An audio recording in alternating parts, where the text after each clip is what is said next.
బాల్యంలో ఇంటిలో ఎంత సమయాన్ని గడుపుతారో అంతకు మించిన సమయాన్ని పాఠశాలలో గడుపుతారు.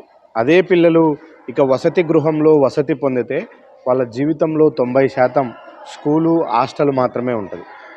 అంతటి ప్రధాన భూమిక పోషించేటువంటి విద్యార్థుల జీవితంలో భాగమైన ఒకటి పాఠశాల, 2 హాస్టల్స్‌లో వాళ్ళ యొక్క వసతులు ఏ విధంగా ఉన్నాయి, వాళ్ళకు కల్పిస్తున్నటువంటి సౌకర్యాలు ఏ విధంగా ఉన్నాయి, వాళ్ళను చూసుకునే లాలన పాలన ఏ విధంగా ఉందనే దానిపైనే ఆ పిల్లల యొక్క ఎదుగుదల, విద్యాబుద్ధులు, క్రమశిక్షణ ఇవన్నీ కూడా ముడిపడి ఉంటాయి. అయితే ఈరోజు మీకు ఒక హాస్టల్ అంటే హాస్టల్ కాదు, అదొక అందమైన పొదరిల్లు. ఇక్కడ వార్డెన్లు అసలే ఉండరు. అమ్మలా లాలించే మరో అమ్ముంటుంది. అదే దేవుడిచ్చిన అమ్మ అంటారుగా అలా. ఇది ఎక్కడో లేదు, రాజంపేట టౌన్లో ఉంది బీసీ సమీకృత బాలికల వసతి గృహం. ఇదే వసతి గృహంలో గత కొన్నేళ్లుగా పిల్లలకు అద్భుతమైనటువంటి సేవలు అందిస్తూ వాళ్ళను ఒక అమ్మలాగా లాలిస్తూ పాలిస్తూ ఉన్న ఇక్కడి వార్డెన్ పెయ్యల శోభారాణి గారిని ఈరోజు మీకు ఇంట్రడ్యూస్ చేయబోతూ ఉన్నాము. ఆమె యొక్క గొప్పతనాన్ని మీ అందరికీ కూడా తెలియజెప్పే ప్రయత్నం చేయబోతుంది సుమన్ టీవీ. ఆమె మనతో ఉన్నారు. అమ్మా నమస్కారం. నమస్తే. మీరు ఇప్పుడు వైరల్గా మారారు. కాకపోతే ఇన్నేళ్ళుగా మీలాంటి వాళ్ళ యొక్క సేవను గుర్తించలేకపోయినందుకు మేము కూడా కొంత షేమ్గా ఫీల్ అవుతున్నాము. ఈ రోడ్డుకైనా గుర్తింపు వచ్చింది. మీ విద్యాభ్యాసం ఎలా సాగింది? మీరు ఈ ఉద్యోగంలోకి ఏ దశలో వచ్చారు? ఎలా ఉంది మీ ఆలోచన విధానం? నేను ఉద్యోగం అంటే నాకు చిన్నప్పుడే, నేను చిన్న పిల్లలుగా ఉన్నప్పుడే నాకు తెలియని ఆ టైంలోనే అమ్మ నాన్న ఇద్దరు చనిపోయారు. చనిపోతే అమ్మమ్మ తీసుకెళ్ళింది. అమ్మమ్మతో పిన్ని, మా అమ్మకు అక్క చెల్లెలు అనమాట, ఆమె ఉండింది ఇంట్లోనే. అందరితో వాళ్ళు పెంచుతూ ఉండగానే మా పిన్నికి పెళ్ళి అయింది, పిల్లలు పుట్టినారు. ఆమెకు ఇద్దరు పిల్లలు, ఇద్దరు అబ్బాయిలు అనమాట. ఇంకా వాళ్ళతో నేను మా పిన్నికి ఎప్పుడైతే పెళ్ళి అయిపోయి ఒక బాబు పుట్టినాడో అప్పుడు అమ్మమ్మ కూడా చనిపోయింది. అమ్మమ్మ తాత ఇద్దరు చనిపోయినారు. సో దానివల్ల నాకు పెద్ద కేరింగ్ తీసుకున్న వాళ్ళు కూడా ఏదో నన్ను పెంచినారు. ఏమి ఆస్తి ఏం లేదు, పూర్ ఫ్యామిలీనే మాది. అమ్మ నాన్న పాల వ్యాపారం చేసుకునేవాళ్ళు. అట్లా చనిపోయిన తర్వాత పిన్ని వాళ్ళ దగ్గరే పెరిగాను. నేను పెరిగితే వాళ్ళే చదివిపించారు నన్ను. నేను 1వ తరగతి నుండి 7వ తరగతి వరకు కడప, మొత్తం నా ఎడ్యుకేషన్ మొత్తం కడపనే. అక్కడ ఇన్నారెడ్డి అప్పర్ ప్రైమరీ స్కూల్ అని చిన్న చౌకులు, అక్కడ 7వ తరగతి వరకు. ఆ తర్వాత 8 నుండి 10 వరకు మున్సిపల్ హై స్కూలు. ఆ తర్వాత ఇంటర్మీడియట్ రామకృష్ణ జూనియర్ కాలేజీ, ఆ తర్వాత ఉమెన్స్ కాలేజీ. అదైన తర్వాత నంద్యాలలో బీఈడీ చేర్పించారు. అంటే అక్కడ సీట్ వచ్చింది, అక్కడ జాయిన్ చేశారు. ఆ తర్వాత నేను డిఎస్సి రాశాను, అది సెలెక్ట్ కాలేదు. మళ్ళీ ఇది రాసుకున్నాను. సైమల్టేనియస్గా ఒకేసారి 2 సెలెక్ట్ అయ్యాను. కానీ నాకు చిన్నప్పటి నుండి ఒక కోరిక అన్నమాట. నేను ఎక్కడ ఒక హాస్టల్, నేను మా ఇంటి పక్కనే ముత్రాస్పల్లిలో కొత్తగా అప్పుడే హాస్టల్స్ అనమాట పక్కన ఉన్నింది. హాస్టల్ ఉంటే ఆడ వాళ్ళు అన్నం పెడితే పైన పురుగులు తెలియదు, నల్లగా మూతులతో. ఆ రోజుల్లో అంటే నేను చిన్నపిల్లప్పుడు, అంటే 75, 78, 80. అప్పుడు అనుకున్నా నేను కూడా పెద్ద అయితే ఇట్లే హాస్టల్ వార్డెన్గా కావాలా. అక్కడ ఆమె పేరు నాకు ఇప్పటికీ గుర్తు, సుబ్బమ్మ మేడం. రీసెంట్గా రిటైర్డ్ అయ్యారు ఆమె. నేను హాస్టల్ నేను ఒక మంచి నేను పనిచేసే హాస్టల్ ఒక పేరు రావాలా, పిల్లల్ని మంచిగా చూసుకోవాలా, ఒక మంచి ఆదర్శం తెచ్చుకోవాలా అనేది కోరిక అనమాట. అట్లా నాకు ఫస్ట్ పోస్టింగ్ నందలూరు ఇచ్చారు. ఆ తర్వాత అక్కడ నేను కొద్ది రోజులే, ఒక 6 నెలలు 7 నెలలు చేశాను. మళ్ళీ అక్కడ ఏదో ఇబ్బంది అనేసి, పాత వాళ్ళు అయితే పోరు, నువ్వైతే వెళ్తావమ్మా, కొత్త వాళ్ళు అయితే వెళ్తారని చెప్పేసి నాకు అక్కడ పోస్టింగ్ ఇచ్చారు ఆఫీసర్ గారు. అప్పుడు ఆయన నాగేశ్వరరావు గారు అని డిస్ట్రిక్ట్ ఆఫీసర్ గారు అక్కడ పోస్టింగ్ ఇచ్చారు. కలెక్టర్ గారు వచ్చేసి కృష్ణబాబు సార్ అక్కడ ఇచ్చారు. సరే అక్కడికి వెళ్ళిన తర్వాత అక్కడ 7.5 సంవత్సరం పనిచేశాను ఒకే చోట. చాలా ఎట్లా అంటే ఇంకా ఇక్కడన్నా నాకు కేవలం పిల్లలతో మాత్రమే, పేరెంట్స్ వస్తే వాళ్ళతో మాత్రమే నాకు రిలేషన్ ఉంది. కానీ అక్కడ ఊరు వాళ్ళు ఒకటే మాట అన్నారు. అక్కడ ఒక ఆయన పెదరామయ్యనని సర్పంచ్ ఉన్నారు. ఆయన నేను వస్తా అంటే పక్కకు పోతారు అనమాట. నేను అడిగాను, ఎందుకయ్యా ఊరంతా మీరు వస్తా అంటే పక్కకు పోతే అంటే, మా బిడ్డ పెద్ద ఆయన పేరే పెద్దరామయ్య, మా బిడ్డలకు ఎక్కడి నుంటో వచ్చి నువ్వు అన్నం పెడతాండవు మా కడుపు నిండా అనే మాట అనేవారు అనమాట. అట్లా నాకు నేను 7.5 సంవత్సరం అది బెస్ట్ హాస్టల్గానే చేసుకున్నాను నాన్న. ఆ తర్వాత గాలివీడికి వెళ్ళాను. గాలివీడి నుంచి గాలివీడి నుండి ఇక్కడికి వచ్చాను. ఇక్కడ నుంచి మళ్ళీ బద్వేలుకి వెళ్ళాను. బద్వేలు నుంచి మళ్ళీ ఇక్కడికి వచ్చాను అనమాట.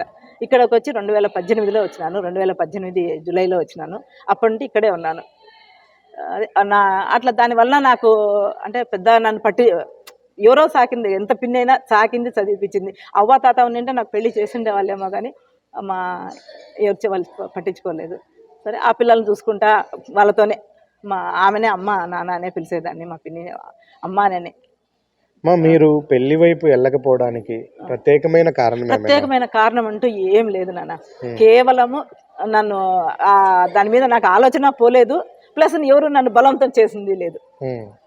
అందుకని తమ్ముళ్ళు ఉన్నారు, వాళ్ళు నన్ను సొంత వాళ్ళ ఇప్పుడు నా పెద్ద తమ్ముడు అంటే పిన్ని కొడుకు, పెద్ద తమ్ముడు సర్కిల్ ఇన్స్పెక్టర్. అబ్బాయి అమ్మ అనే పిలుస్తాడు, అమ్మ అంటాడు ఆ అబ్బాయి కూడా. ఎవరికైనా చెప్పడం కూడా మా అమ్మ తర్వాత మా అక్క కానీ మేము అమ్మ అనే పిలుస్తాము. వాళ్ళని చదివిపించుకుంటాం. వాళ్ళకి ఇప్పుడు వీళ్ళ మీద ఎంత తీసుకుంటున్నానో శ్రద్ధ, అదే శ్రద్ధ వాళ్ళ మీద తీసుకొని వాళ్ళని ఫలాన్ని చదువుకోండి, నేనే పెద్దదాన్ని కాబట్టి. వాళ్ళకు నాకు 10 years ఏజ్ గ్యాప్. అట్లా వాళ్ళకు కావాల్సిన చదువు వాళ్ళకి చెప్పించుకుంటా వాళ్ళు సెటిల్ అయిపోయినారు. ఇంకా వాళ్ళు సెటిల్ అయిపోయిన తర్వాత నాకు పూర్తిగా డెడికేటెడ్గా, ఇప్పుడు అమ్మ కూడా మదనపల్లిలోనే ఉంటారు, తమ్ముడు మదనపల్లిలో సర్కిల్ ఇన్స్పెక్టర్, ఇంకొక తమ్ముడు కడపలోనే మైదుకూరులో ఉంటాడు. వాళ్ళతో వాళ్ళ లైఫ్ సెటిల్ అయిపోయినాయి. ఇంకా పూర్తిగా డెడికేటెడ్గా నేను హాస్టల్లోనే డే అండ్ నైట్ ఇక్కడే ఉండిపోతాను. ఎప్పుడో ఏదన్నా ఇంట్లో ఇబ్బంది ఉంది లేదా ఏదైనా కార్యాలు ఉన్నాయి అన్నప్పుడు ఒక 2 రోజులు కానీ 3 రోజులు కానీ పోతాను. నేను ఇక్కడే ఫస్ట్ కొత్తలో నా మున్సిపాలిటీలో పనిచేస్తాడు రమణయ్య, వాళ్ళ ఇంట్లోనే రెంట్గా అద్దెకు తీసుకున్నా. ఒక్కదానికి ఎందుకు అంటే 24 గంటలు ఇడే ఉంటారు, మళ్ళీ ఎందుకు వద్దులే అని చెప్పేసి ఇక్కడికే వచ్చేసినాను అనమాట. మా చిన్నప్పుడే అమ్మా నాన్న ప్రేమకు దూరమైన మీరు అక్కడి నుంచే మీకు ఒక స్ఫూర్తి కలిగిందా? అవునన్నా. పిల్లలకు ప్రతి బిడ్డకు ఇప్పుడు ఎట్లా అంటే ఇక్కడ వీళ్ళు నన్ను అమ్మ అని ఎప్పుడైతే పిలవడం నేర్చుకున్నారో ఇంకొంచెం నేను పూర్తిగా వాళ్ళ మీద డెడికేటెడ్గా ఎప్పుడు చేయగలిగినానంటే, మయూరి అని ఒక అమ్మాయిని, ఇప్పుడు వెళ్ళిపోయింది అమ్మాయి, 10th అయిపోయి వెళ్ళిపోయి కూడా 4 years అయింది. అమ్మాయి 3వ తరగతిలో చేరింది నా దగ్గర, ఈ కొడూరు అనమాట. అమ్మాయికి అమ్మలేదు, నాన్న ఇంకో పెళ్లి చేసుకుని బయటకు వెళ్ళిపోయినాడు, రాడు, పట్టించుకోడు. ఆ పిల్లకు అమ్మ అంటే ఇష్టం అనమాట, అమ్మ కావాలా అని.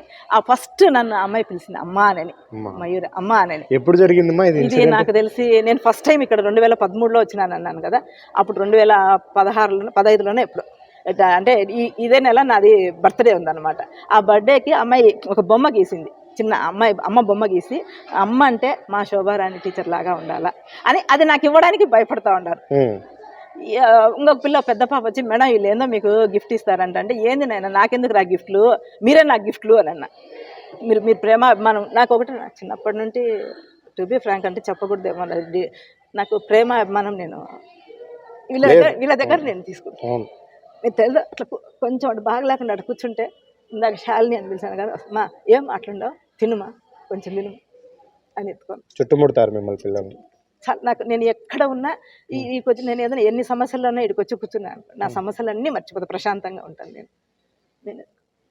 ఈ సేవలో మీకు ఒక స్వార్థం ఉందని నేను అంటా. ఉంది. ఎందుకంటే మీరు మీ తల్లిదండ్రుల దగ్గర కోల్పోయిన ప్రేమను ఇక్కడ పొందుతున్నారు. మీరు పిల్లలకు పంచడం కాదు, వాళ్ళ దగ్గర నేను తీసుకుంటున్నా, బాకీ పడ్డారు మీరు, వాస్తవం.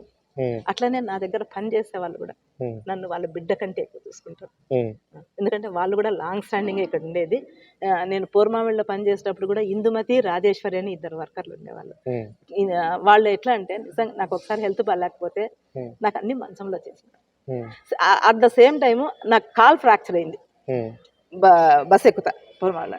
సరే మా తమ్ముడు వాళ్ళు వచ్చి ఇంటికి తీసుకొచ్చుకున్నారు. ఇంటికి తీసుకొస్తే ఇందుమతిని తీసుకొని సులోచన అని అక్కడ ఆ ఊరు అన్నపూర్ణ ఇట్లా ఒక 5-6 మంది కలిసి మా ఇంటికి వచ్చినారు.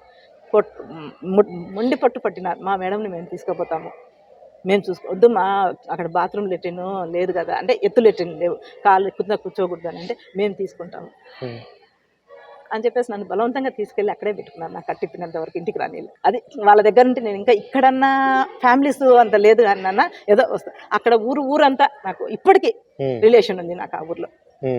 అంటేనే ఒక తప్పుడు అభిప్రాయం, ప్రభుత్వ హాస్టల్స్ అంటేనే ఒక తప్పుడు అభిప్రాయం, ఫుడ్ బాగుండదు, అక్కడికి వస్తే సరుకుల్లో మిగిలించుకుంటారు ఉంటారు అనే అభిప్రాయం నుంచి ఈ మాటలు విన్నప్పుడు మీకు ఏమనిపిస్తుంది? నాన్న, నేను ఈ డిపార్ట్మెంట్లోకి రాకముందు నేను అదే ఊహించుకునేదాన్ని. ఆ తర్వాత ఎప్పుడైతే నేను ఈ డిపార్ట్మెంట్లోకి వచ్చినానో, దీంట్లో మేము దోచుకుని అంటే, ఒకప్పుడు ఏది ఒక 20-25 years బ్యాక్ ఈ మీడియా కానీ, విద్యార్థి సంఘాలు కానీ, తల్లిదండ్రుల్లో కానీ మోటివేషన్ అనేది లేదు. ఏదో అప్పుడు తిండికి జరగడం చాలా కష్టంగా ఉండింది. అంత దొరికితే చాలు అనుకొని వచ్చి హాస్టల్లో చేర్పించేవాళ్ళు. ఇప్పుడు ఆ పరిస్థితి లేదు. కాకపోతే ఏంటంటే వాళ్ళకు దూరం వచ్చి రాడిపోవడానికి ఇంట్లో కేరింగ్ లేదు అనే ఉద్దేశంతో ఇక్కడ చేర్పిస్తున్నారు. వసతులు కోరుకుంటున్నారు. అట్లా ఉన్నప్పుడు ఇప్పుడు దోచుకుంటున్నారు అనేది వార్డన్లు దోచి పెడతాండారు. దోచుకోవడంలో పూర్తిగా అన్ని చోట్ల పరిస్థితి మారిందంటారమ్మా? 100%. కాకపోతే ఇంత డెడికేటెడ్గా కాకుండా ఏదో మా ఉద్యోగ ధర్మము, మేము డ్యూటీ టైంకి వెళ్ళినాము, చేసినాము, గవర్నమెంట్ ఇచ్చింది ఇచ్చినాము, వచ్చేసినాము అనేది పద్ధతి ఉంది. కానీ ఎక్కడ అయితే ఇబ్బందికరమైన పరిస్థితులు అయితే లేవు. ఎక్కడో 1% ఎక్కడో ఉంది. అది కూడా ఏంటంటే రెగ్యులర్గా కాదు, ఎప్పుడన్నా ఇబ్బంది కలిగినప్పుడే కొంచెం ఇది ఉంది. కానీ హాస్టల్స్ అయితే 100% మారినాయి నాన్న. ఇంకొక కూడా అభిప్రాయం, ఎందుకంటే ఇలాంటి ప్రభుత్వ హాస్టల్స్లో ఎక్కువ మంది పేద మధ్యతరగతి పిల్లలే చేరతారు. వాళ్ళ పట్ల ఒక వివక్ష ఉంటుంది.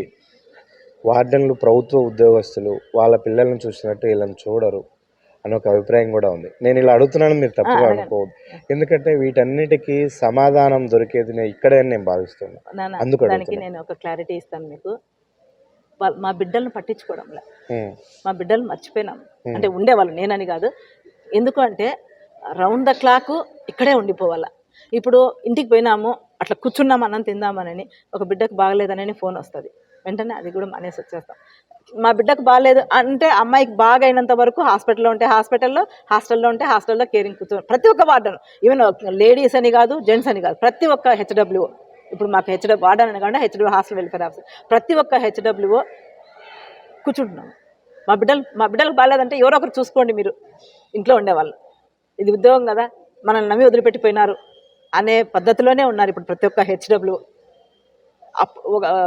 ఇదైతే చూసుకోవడం లేదనేది మాత్రం అది అపోహ. ఎక్కడైనా స్కూల్స్లో చదువు బాగా చెప్తారు అంటే అక్కడ అడ్మిషన్స్ పెరుగుతాయి. కానీ దానికి అనుబంధంగా ఉన్న హాస్టల్ బాగుంది అని ఇప్పుడు ఇక్కడ అడ్మిషన్స్ పెరుగుతున్నాయి అని విన్నాము. అవును, వాస్తవం. ఈ స్థాయికి మీరు ఈ హాస్టల్ను ఏ విధంగా తీసుకురాగలిగారు? నాకు కేవలము నా అదే మీరు ఇందాక అన్నారు కదా స్వార్థం అని, అదొకటి.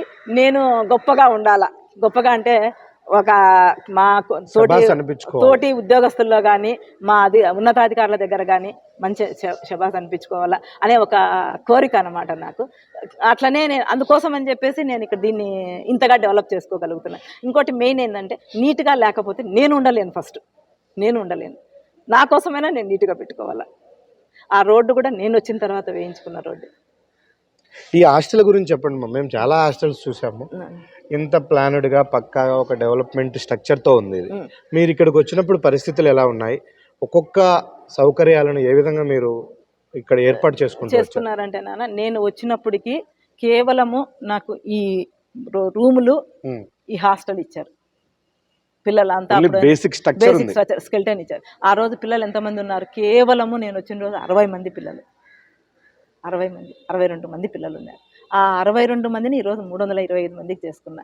ఎట్లా చేసుకున్నాను అని అంటే నేను పెంచుకున్నా. ఇక్కడ వాతావరణాన్ని అయితేనేమి, అధికారుల ద్వారా కొన్ని తీసుకున్నాను, దాతల ద్వారా కొంచెం చేసుకొని పేరెంట్స్కి చెప్పడం మొదలు పెట్టానట. స్కూల్లో పేరెంట్ మీటింగ్ పెట్టినప్పుడు, అమ్మ మీ పిల్లలకు పూర్తి వాళ్ళ మీద అంత జరగదు, ఒకవేళ పొరపాటు దానికి పూర్తి బాధ్యత నాది అనే ఒక పేరెంట్ని మోటివేట్ చేయగలిగినాను. చేసిన తర్వాత మీరు చూడండి, హాస్టల్ చూసి మీకు నమ్మకం కలిగిన తర్వాతనే జాయిన్ చేయండి, ముందు చేర్చమని నేను అడగడం లేదు అని చెప్పి తల్లిదండ్రులను మోటివేట్ చేసుకుంటూ ఈరోజు 320 మంది స్ట్రెంత్ని తెచ్చుకోగలిగినాను. అదే క్వశ్చన్ నేను అడగబోతున్నా. అడగండి. మనం చేయాలన్న ఒక ఇంట్రెస్ట్ ఉన్నా, పట్టుదల ఉన్నా, ప్రభుత్వం కింద నడిచే హాస్టల్ ఇది. సరైన టైంలో ఒక ప్రపోజల్ మనం పెట్టినా, సార్ ఇక్కడ డ్రింకింగ్ వాటర్ లేదనో, టాయిలెట్స్ బాగాలేవనో ఒక ప్రపోజల్స్ పెట్టినా కూడా ఇన్ టైంలో ఫండ్స్ రావు, అవి డెవలప్ కావు. ఈ ఇబ్బందులు ఎప్పుడైనా మీరు ఎదుర్కొన్నారా?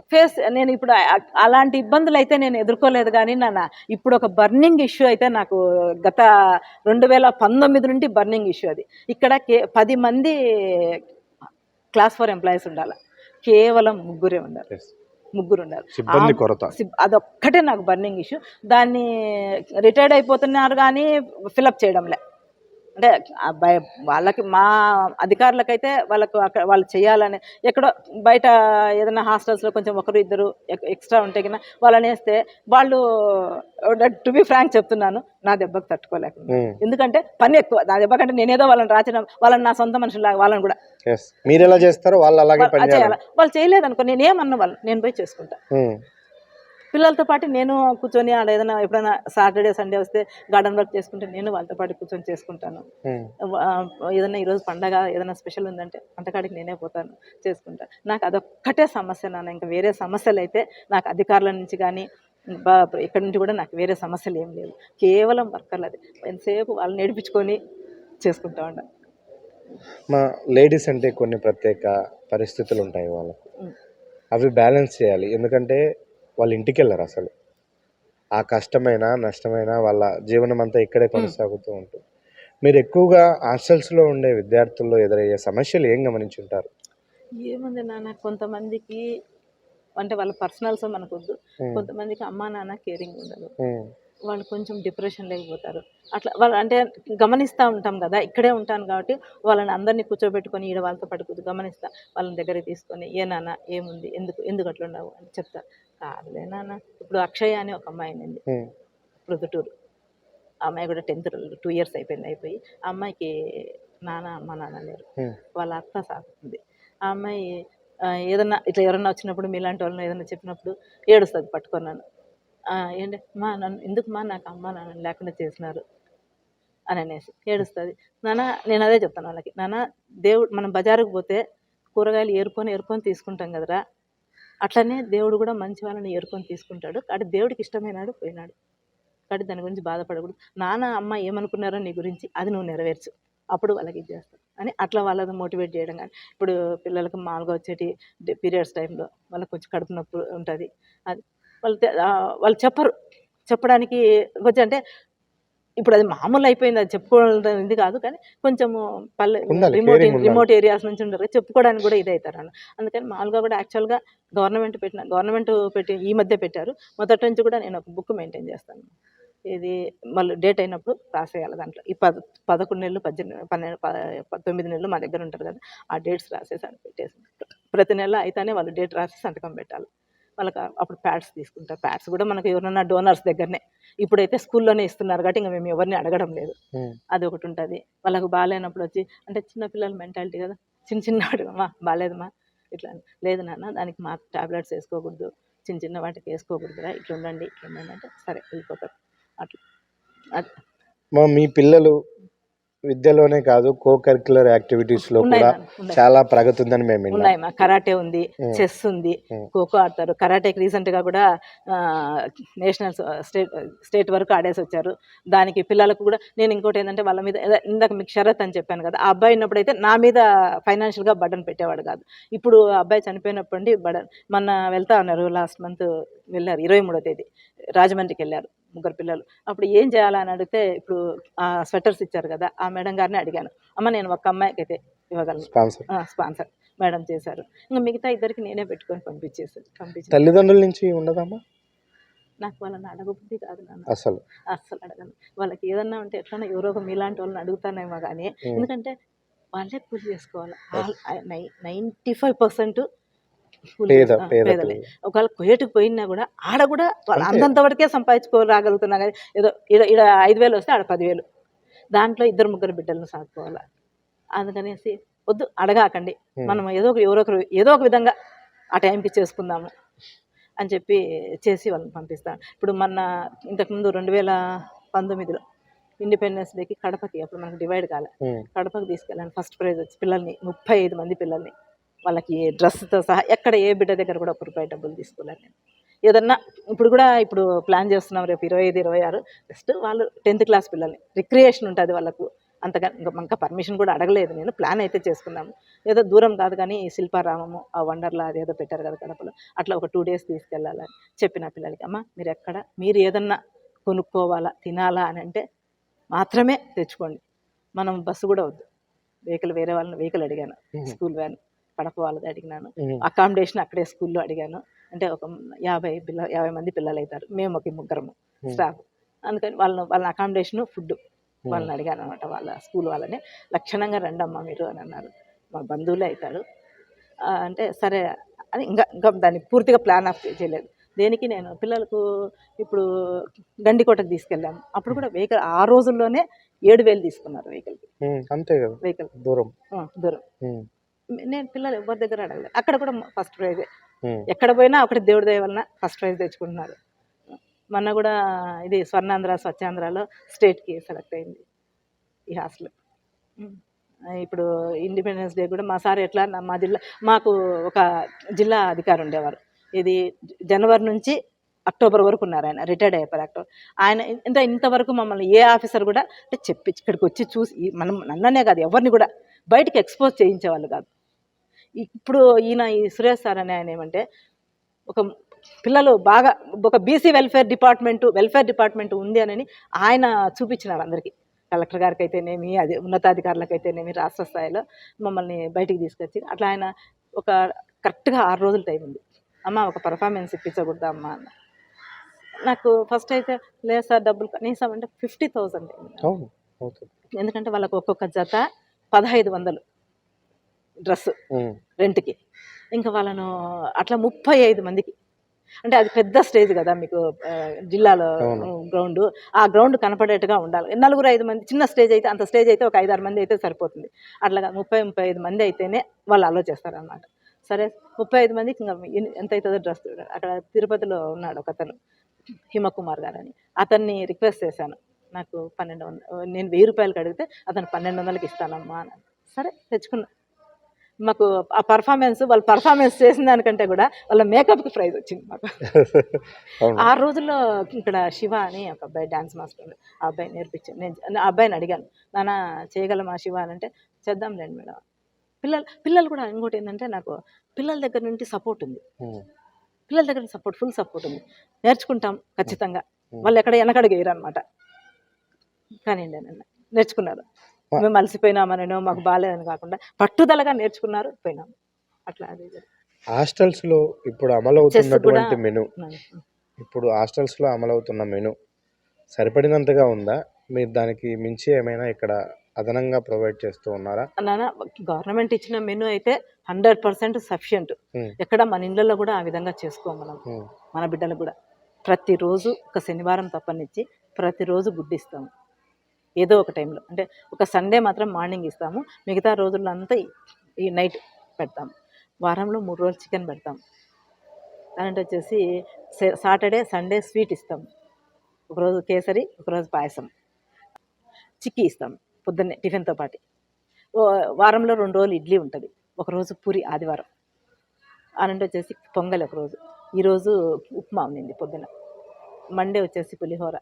బుధవారము ఇది జీలకర్ర జీరా రైస్. ప్రతిరోజు అరటిపండు, ఆదివారంలో శనివారంలో. మా పిల్లలకి ఎక్కువ పడేస్తారు మా పిల్లలు, ఎక్కువైన పిల్లలు గుడ్డు అరటిపండు. మా ఫుడ్ కమిషన్ చైర్మన్ మీ హాస్టల్ను విజిట్ చేసిన అనుభవాన్ని చెప్పండి ఒకసారి. చైర్మన్ గారు ఆ రోజు సడన్ ఇన్స్పెక్షన్ నాన్న. అంటే ఆయన పెనగలూరులో ఉన్నారు అని ఎప్పుడు తెలిసింది మాకు? 4-4:30 మధ్యలో తెలిసింది పెనగలూరు పుల్లంపేట అని. అప్పుడు మా ఆఫీస్ అంటే నాకు కూడా తెలియదు. మా ఆఫీసర్ ఫోన్ చేశారు, మా జిల్లా ఆఫీసర్, మా ఇట్లా కమిషన్ చైర్మన్ గారు ఉన్నారంట అంటే ఈ టైం అయింది నాన్న, ఈ టైం అయింది. నేనేమనుకున్నాను అంటే అయిపోయింది కదా ఇంకా రారు అని. మేము ఆ పొద్దున 10కి లాక్ చేసేస్తాము. ఇంకా సాయంకాలం ఎవరైనా వస్తారు అంటే గేట్ తీస్తాము, లేకపోతే లేదు. అట్లా గేట్ వేసేసుకోండి, ఇంకా మీరు కూడా వెళ్ళిపోండి వర్కర్లు అని అంటే బయట హారన్ కొడుతూ ఉన్నారు. అదే టైంకి వచ్చారు అంటే వేసేసుకొని వచ్చేసినాం మేము. వేసుకొని ఒక 10-15 నిమిషాల తర్వాత వర్కర్లు కూడా నైట్ డ్యూటీ ఆమె నేను ఉండ హారన్ కొడతాను. ఎవరన్నా వచ్చిన ఎవరు చూడిపోమ్మా అని అంటే పోతే మా ఎవరో ఆ సార్లు అంట గేటు తీయమంటున్నారు, గట్టిగా అరుస్తున్నారు అని. మేడం వార్డెన్ మేడం లేదా అని అంటున్నారు అంటే ఎవరు మనిపోతే నేను ఫుడ్ కమిషన్ సరే రండి సార్ అని చెప్తే అప్పటికి పిల్లలు స్టడీ కూర్చొన్నారంట. అప్పుడు మా సార్ ఫోన్ చేశారు, నేను చేశాను అనమాట. సార్ ఇట్లా వాళ్ళు వచ్చారు అని అంటే అమ్మ పుల్లంపేటలో తిట్టినారంట, పెనగలూరులో అయితే చాలా ఫైర్ అయినారంట, ఇంకా ఆ ఫైర్ ఇక్కడ కూడా చూపిస్తారేమమ్మా, జాగ్రత్తగా ఏం చేస్తావో నువ్వు అని అన్నారు. సరే సార్ నేనేం చేయలేను అన్నాను. మా పిల్లల్ని అడిగినారు, అమ్మ మీ ఫుడ్ బాగుంటుందా? 100 అంటే బాగుంటుంది సార్. అంటే నేను తిని చూస్తాను, నేను తిని చూసిన తర్వాత అప్పుడు చెప్తా మీకు, మీ వార్డెన్కు సపోర్ట్ వస్తాడారేమో అంటే మా వార్డెన్ కాదు సార్, మా అమ్మ సార్, మీరు తినండి, తిని 100కి 100 మార్కులు మీరే వేస్తారు సార్ అని చెప్పినారు పిల్లలు. చిన్న పిల్లలే, పెద్ద పిల్లలు కూడా కాదు.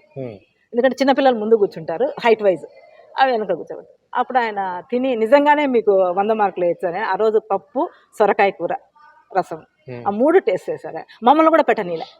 వాళ్ళ అసిస్టెంట్లే ఎట్లా అంటే మన సినిమాలలో ఎట్లా పరిగెడతారో అట్లా రైడింగ్ జరిగి రైడింగ్లో ఎంత స్పీడ్ అంటే నేను కూడా అందుకోలేకపోయాను. మామూలుగా నేను స్పీడ్ మార్చేస్తారేమో అని పోయి వాళ్ళు గిన్నెలు తీయమని చెప్పినారు, వండిన గిన్నెలు తీసుకొని చెప్పేసి వాళ్ళ ప్లేట్లలో పెట్టుకొని తీసుకొచ్చుకొని తిన్న తర్వాత పిల్లలు అన్నారు, కరెక్టే మీరు చెప్పింది, బాగుంది, నిజంగా బాగుంది, మా ఇంట్లో ఎట్టుందో అట్లే ఉంది, మార్కులు 100కి 100 ఇస్తాండా మీ సంతోషమానని అప్పుడు చెప్పి మీ అమ్మకు మేము సన్మానం చేస్తాండామని అది చేశారు. ఫస్ట్ టైం అది ఆయన ఈ విజిట్స్ మొదలుపెట్టిన తర్వాత ఫస్ట్ టైం ఒక పాజిటివ్ ఇదే ఫస్ట్ హాస్టల్. అది ఆయన సరే ఒక 2000 డబ్బులు కూడా ఇచ్చారు, పిల్లలకి ఏమైనా తెచ్చిపెట్టమ్మా అని. నేనేం చేశానంటే ఆ డబ్బులకి స్నాక్స్ అంటే మా పిల్లలకి నేను పెడుతూ ఉంటాను, వాళ్ళకి సఫిషియెంట్, వాళ్ళకి గవర్నమెంట్ మళ్ళీ నేను తెచ్చుకుంటూ ఉంటాను. మొన్న కూడా చిల్డ్రన్స్ డేకి నేను చేస్తే బాగుంటుంది, బయట క్యాటరింగ్ వాళ్ళకి ఇచ్చి A1 వాళ్ళకి బ్రెడ్ హల్వా స్వీట్ అట్లా చేయించుకుంటాను, తింటూ ఉంటారులే అనేసి మా పిల్లల్ని అడిగిన, ఏనన్నా మీకు ఏమైనా కావాలా సార్ గుర్తుగా ఏమైనా కొనుక్కుందామంటే, సార్ మీ ఇష్టమా గుర్తుగా కొనుక్కుందామంటే 2 ఫ్యాన్లు తెచ్చుకున్నాం, ఇంకొక 1000 రూపాయలు వేసి 2 ఫ్యాన్లు తెచ్చుకున్నాం, ఆయన పేరు రాసేసి పెట్టించున్నాం. అది జరిగింది ఆ కమిషనర్ గారు. ఆ తర్వాత ఈ వీడియో బయటకు, అది మేము ఎక్స్పెక్ట్ చేయలే. సరే ఆయన పాజిటివ్గా. ఆ రోజు మీరు అబ్జర్వ్ చేయలేదమ్మా ఇదంతా వీడియో షూట్ అవుతా ఉందని? లేదు, నేను వాళ్ళని చూసుకోవడమే సరిపోయింది. అది కాకపోతే మెచ్చుకొని పోయినారు అనే ఒక సాటిస్ఫాక్షన్ అనమాట. అట్ ద సేమ్ టైం 2017లో ఇది జరిగింది, 2019లో ఇది జరిగింది, ఇది 2023లో, 2019లో నేను వచ్చిన కొత్తలో ఆ రోజు బుధవారం అయితే నేను మా ఇంటికి వెళ్ళాను. కడపకి అమ్మ వచ్చింటే వెళ్ళాను అనమాట. తెల్లారి లేచి రావాలా, సరే బుధవారం మాకు ఆఫ్ ఉంటుంది అనమాట. 1 గంట అటు ఇటు లేట్గా వెళ్దాంలే అని ఇంకా పడుకున్నాను, నిద్రపోలే, లేలే. అంత పొద్దున్నే 6-6:30కి ఫోన్ వచ్చింది, విజిలెన్స్ రైడింగ్ అయింది. నేను ఇంకా నా కాళ్ళ చేతులు ఆడలే. ఎంత నేను అన్నా ధైర్యంగా ఉన్నా, నేను పర్ఫెక్ట్గా ఉన్నా, ఇప్పుడు మీరు వస్తాండారన్నా కూడా నాకు భయమే. ఏమో ఎక్కడ ఏది పట్టుకుంటారో ఆ భయం అయితే నాలో. వాళ్ళు వచ్చిపోయినంత వరకు ఇదైతే ఉంటారు. సరే ఇంకేం మాట్లాడలే, లేచి గబగబా బ్రష్. ఎంతసేపు పడుతుందమ్మా మీరు రావడానికంటే, సార్ ఎంత లేదన్నా ఇప్పటికిప్పుడు బయలుదేరినా, నేను బస్ స్టాండ్కి వచ్చి బస్సు ఎక్కి రావాలన్నా 1.5 hour 2 hours పడుతుంది సార్ అని. పర్లేదు రండి మీరు అన్న. నేను ఇంకా స్నానం కూడా బ్రష్ చేసుకొని వచ్చేస్తే పొద్దున వాళ్ళు అంటే 6:30కు వచ్చిన వాళ్ళు అప్పటికి పిల్లలతో మాట్లాడుకున్నారు, అన్నీ చేసుకున్నారు. ఇంకా రికార్డ్స్ ఒకటి చూడాలి, స్టోర్ రూము రికార్డ్స్ అవి. అప్పటి నుంచి రాత్రి 7 వరకు 7-8 అంతవరకు చూసుకున్నారు. ఎక్కడ కూడా వాళ్ళు దిగాలి, అన్నీ చూసుకున్నారు.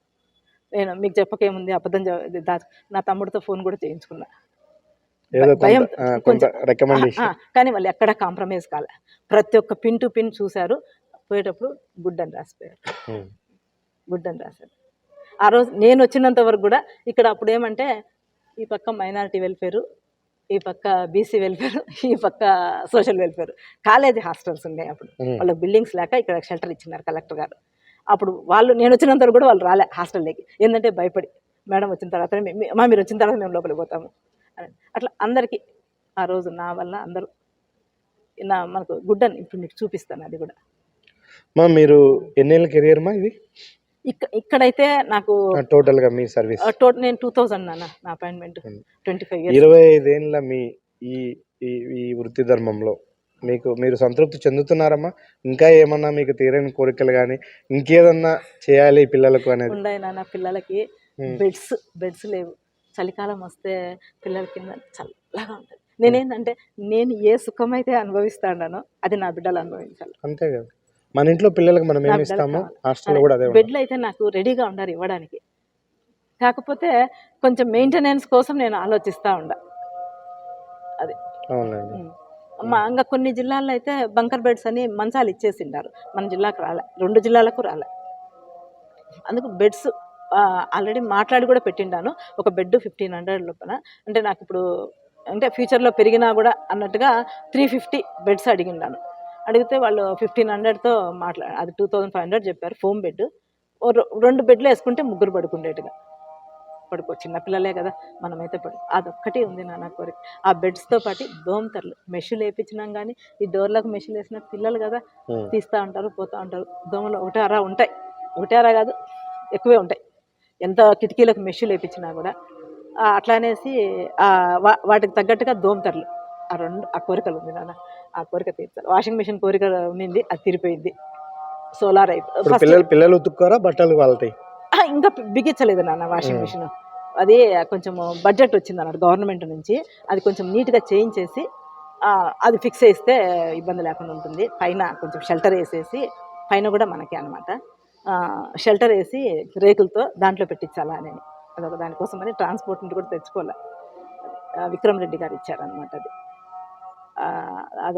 అదొకటి అది ఈ సంవత్సరం తీరిపోయింది. ఇంకా బెడ్స్ నాన్న, బెడ్స్ మెయింటెనెన్స్ పిల్లలు కదా, ఆడంటే ఆడ పెట్టుకోవడానికి కూడా అంత స్థలం సరిపోదు. అది ఎట్లా అనేది ఒకటి ఆలోచిస్తూ ఉన్నాము. దానివల్ల అది ఇంకా పెండింగ్ పడింది. అది సమ్మర్ అయితే బెడ్లు అవసరంలే, ఎక్కడ పడుకున్న ఫ్యాన్లు, ఇక్కడ పడుకోవడానికి కూడా పెడస్టల్ ఫ్యాన్స్ చూపిస్తాను, అట్లాంటివి తెచ్చి పెట్టుకున్నాము ఒక 10. ఎందుకంటే ఇక్కడ ఎందుకంటే ఎండలు చెప్తున్నా, నేను ఏది అనుభవిస్తానో నా బిడ్డలు అది అనుభవించాలి. నేనేమన్నా నా బిడ్డలు అంటా కానీ ఈవెన్ వర్కర్లు కూడా ఎవరిన ఒక మాట అంటే నేను తట్టుకోలేను. అది అట్లా అదొక్కటి నాన్న, అది కూడా చేస్తాను. ఈ సంవత్సరం ఈ 2026లో అయితే బెడ్లు అయితే తీసుకుంటే ఏదో ఒకటి వాటికి సొల్యూషన్ ఆలోచించి తీసుకుంటాం బెడ్స్ డొనేషన్. మీ డిపార్ట్మెంట్లో ఉండే వాళ్ళకు ఫైనల్గా మీరు ఇంత రిజల్ట్ తెచ్చి ఇంత అద్భుతంగా ఈ 300 మంది పిల్లలు అదృష్టవంతులని నేను భావిస్తూ ఉన్నా. ఏమైనా సలహాలు సూచనలు మీ తరపున ఏం చెప్తారు ఫైనల్గా? వాళ్ళు కాదు నాన్న అదృష్టవంతులు, దేవుడు నాకు ఇచ్చినాడు ఈ అదృష్టం. నాకు ఇప్పుడు ఎవరికి ఇవ్వని అదృష్టం నాకు ఇచ్చినాడు. మీరు అనుకున్నారు ఎప్పుడైనా వేరే ఉద్యోగానికి వెళ్ళింటే నాకు ఇంత సంతృప్తి ఉండేది కాదు? ఎన్నోసార్లు. ఇప్పుడు ఇక్కడ అన్నీ నేనే, వాళ్ళకు మంచి వచ్చినా చెడు వచ్చినా, ఏ కష్టం వచ్చినా బాధ వచ్చినా అన్నీ నేనే చూసుకుంటా. ఎంతమందికి ఉంది, ఎంతమంది ఏ ఉద్యోగస్తులు ఈ విధంగా వాళ్ళకి ప్రభుత్వం దగ్గర నుండి వచ్చిన నిధులతోనే కానీలేండి 10 మందికి అన్నం రుచిగా వండి పెడుతున్నాను కదా టైంకి, అదొక సంతృప్తి నాన్న, వండి పెడుతున్నాను అనే సంతృప్తి. Okay, thank you. Shobharani hostel వార్డెన్గా ఇక్కడికి వచ్చే సమయానికి 60 మందితో కేవలము రూములు పరిసరాలు మాత్రమే ఉన్నాయి. హాస్టల్ను ఈరోజు సర్వాంగ సుందరంగా తీర్చిదిద్దడమే కాదు, విద్యార్థులకు అన్ని రకాల సకల సౌకర్యాలు కల్పిస్తూ వాళ్ళను ఒక తల్లిలా ఆమె చూసుకుంటున్న విధానాన్ని బట్టే 60 మంది పిల్లలు కాస్త ఈరోజు 300 మందికి పెరిగారు. అనేక మంది ఈ పిల్లల తల్లిదండ్రులు మాకు ఇంకేడోకా లేదు, మీ దగ్గర మా పిల్లలు చదువుకుంటూ ఇక్కడే ఉంటే మేము ఇంకా ఏ విధమైనటువంటి వాకబు వాళ్ళ గురించి చేయాల్సిన అవసరం లేదు అన్నంత ధీమాగా వాళ్ళ పిల్లలను ఇక్కడ వదిలి వెళుతున్నారు. అంటే ఈ హాస్టల్లో శోభారాణి గారు విద్యార్థుల పట్ల చూపుతున్నటువంటి ప్రేమ, కరుణ, జాగ్రత్త ఏ పాటిదో మనం ఇట్లే అర్థం చేసుకోవచ్చు. ఏ క్లాస్ చదువుతున్నావు? 8th క్లాస్ ఏ సెక్షన్. యోగా నేర్చుకున్నావా? అవును సార్. అందరికి ట్రైన్ ఇస్తున్నావా? అవును సార్. ప్రతిరోజు చేస్తారా? అవును సార్. ఉదయం ఎన్ని గంటల నుంచి? ఉదయం 5కి ఇక్కడికి వస్తారు సార్, 10 minutes కూర్చుంటారు, 5:30 వరకు, 5:30 అన్నా 6 కల్లా అయిపోతారు సార్. ఓకే. ఈ హాస్టల్లో ఎంత కాలం నుంచి ఉంటున్నావు? నేను 6th క్లాస్ నుంచి ఉన్నా సార్, 2 years, ఇప్పుడు 3 years, 3rd year. మేడం బాగా చూసుకుంటున్నారా? చూసుకుంటారు సార్. యోగా ఎన్ని నేర్పిస్తారా? నేర్పించాం సార్. నేను షరీనా తస్లీం. ఏ క్లాస్ చదువుతున్నావు? ఇప్పుడు ప్రెసెంట్ వచ్చేసి 10th క్లాస్ చదువుతున్నాను. ఈ హాస్టల్లో ఎంత కాలం నుంచి ఉంటున్నావు? నేను 3 years నుంచి ఉన్నాను సార్. ఓకే. కరాటీలో ఏ స్టేజ్ లో ఉన్నావు? నేషనల్ లో ఉన్నాం సార్. నేషనల్కి వెళ్ళావా? అవును సార్. అంటే బెల్ట్ ఏ స్టేజ్ లో ఉంది ఇప్పుడు? బెల్ట్ ఇప్పుడు ఎల్లోలో ఉంది సార్. ఎల్లోలో ఉందా? ర్యాంక్ ఎంత వచ్చింది? ర్యాంక్ 50 తెలుసు సార్. ఏం చదువుతున్నావు? 7th క్లాస్ చదువుతున్నాను సార్. ఈ హాస్టల్లో ఉంటున్నావా? అవును సార్. ఎంత కాలం నుంచి ఉంటున్నావు? అంటే ఈడే చెప్పాను సార్. ఓకే. మరి ఇక్కడ వసతులు ఎలా ఉన్నాయి? బాగున్నాయి సార్. ఫుడ్ ఎలా ఉంది? బాగుంది సార్. మేడం బాగా చూసుకుంటారు? బాగా చూసుకుంటారు సార్. నిజంగానే సార్. అమ్మా నాన్న ఎక్కడ ఉంటారు? కోయట్లో సార్. ఇద్దరు కోయట్లోనే ఉన్నారా? అవును సార్. ఎప్పుడు వస్తారు? ఇంకా సెలవులకి అట్లా వస్తారు సార్. ఇప్పుడు ఇక్కడ చేరింటానికి ఒకసారి కూడా రాలేదా? రాలేదు సార్. ఆ. ఫోన్ చేస్తారా? చేస్తున్నారు సార్. ఓకే. మేడం బాగా చూసుకుంటున్నారా? బాగా చూసుకున్నారు సార్. ఏ క్లాస్ చదువుతున్నావు? 6th class. ఆ. ఇక్కడ హాస్టల్లో ఉంటున్నావా? అవును సార్. ఫుడ్ ఎలా ఉన్నాయమ్మా ఇక్కడ? బాగున్నాయి సార్. నీట్ గా చేస్తారా ఫుడ్? నీట్ గా చేస్తారు సార్. వార్డెన్ మేడం బాగా చూసుకుంటారా? బాగా అమ్మలాగా చూసుకుంటారు సార్. నిజంగానే? నిజంగా సార్. మీ అమ్మ నాన్న ఎక్కడ ఉంటారమ్మా? అమ్మ వెళ్ళిపోయింది సార్. నాన్న రాజకీయ పని చేస్తున్నారు సార్. అమ్మ నాన్న వచ్చి చూస్తూ ఉంటారా? చూస్తుంటారు సార్. నేను ఇంటికి వెళ్ళినప్పుడల్లా. ఏం పేరమ్మా? డివిఎస్సి సార్. ఏ క్లాస్ చదువుతున్నావు? 6th class sir. ఆ. ఈ హాస్టల్ ఎంతకాలం నుంచి ఉంటున్నావు? ఈ నెలవే సార్ వెళ్ళింది. ఈ సంవత్సరమే చేరినావా? అవును సార్. ఫుడ్ వసతులు అంతా అంతా బాగున్నాయా? బాగున్నాయి సార్. మేడం బాగా చూసుకుంటున్నారా? చూసుకుంటారు సార్. ఆ. అమ్మ నాన్న ఎక్కడ ఉంటారు? కువైట్ లో ఉన్నారు సార్. ఇంట్లో ఉంటారా? అవును మరి సార్. అమ్మ నాన్న గుర్తురారా నీకు? గుర్తురాడు సార్. ఎందుకనిమా? ఈ అమ్మ బాగా చూసుకుంటాను సార్. మేడం అమ్మలాగా చూసుకుంటుంది. అవును సార్. ఏ క్లాస్ చదువుతున్నావు? Present 10th class sir. 10th class బాగా చదువుతున్నావా? చదువుతున్నా సార్. ఫస్ట్ క్లాస్ లో పాస్ అవుతావా? అవుతా సార్. 600 మార్కులకు 600 వస్తాయా? చెప్పలేము సార్, రాసే వాళ్ళు కరెక్షన్ చేసే దాన్ని బట్టి ఉంటుంది సార్. ఈ కరాటీలో ఏ స్థాయికి వెళ్ళి ఉన్నావు ఇప్పుడు? నేను నేషనల్ దాకా వెళ్ళా సార్. ఓకే. మొన్న స్టేట్ కి 2 మ్యాచెస్ వెళ్ళా సార్. ఓకే. నీ గోల్ ఏంటి? కరాటీలో అయితే ఊరమాస్ బెల్ట్ తెచ్చుకోవాలి sir, black belt. Okay. Normal గా అయితే నర్సింగ్ సార్. నర్సింగ్ చేస్తావా? అవును సార్. సమాజానికి ఉపయోగపడే నర్సింగ్ లో ఉంటావంటమాట. ఉంటా సార్. ఓకే. తర్వాత నీకు ఏదైనా అవసరతలు అక్కర్లు ఉన్నాయంటావా? లేవు సార్, అన్ని మా మేడం చూసుకుంటారు. ఏం కావాలన్నా మేడం అడిగితే మేడం తెచ్చిస్తారు. వార్డెన్ అమ్మ చూసుకుంటారా? అమ్మ చూసుకుంటారు సార్. ఓకే.